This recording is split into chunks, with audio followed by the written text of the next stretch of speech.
And Nancy Cordes is at Temple University in Philadelphia, where Clinton is holding a rally this afternoon. Nancy, you were there last night for all the action. Tell us about what you saw, especially from the delegates, as Clinton accepted the nomination.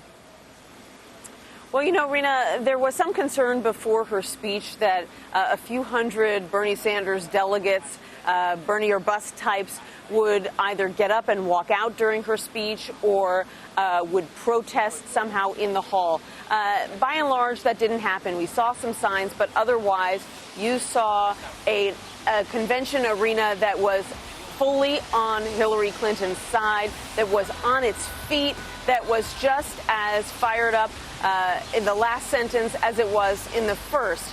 And it was a pretty stark contrast to what we had seen just a week earlier in Cleveland when Donald Trump delivered his convention address.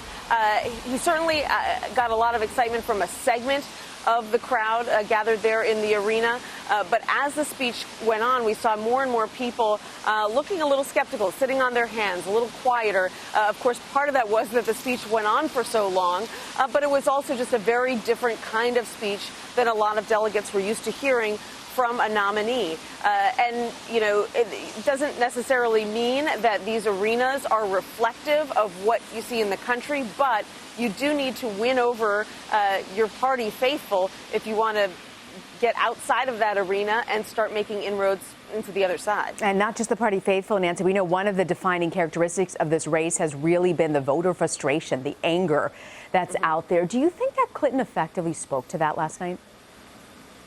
You know, she tried. She was trying to make two cases at the same time, and that's pretty tricky. On one hand, she was trying to present a more optimistic vision than what the Clinton camp felt Donald Trump managed to achieve in his speech the week before. On the other hand, she didn't want to appear to be a Pollyanna and someone who's just glossing over the nation's problems. So she acknowledged that there are serious systemic problems that existed before the recession that are entrenched. But she argued that the difference is that she has specific plans to try to address them. She said, you know, look, I admit it, I love my plans. I love talking about my plans. And you won't hear Donald Trump talking about his plans. He just says he's going to fix everything, but he won't say how.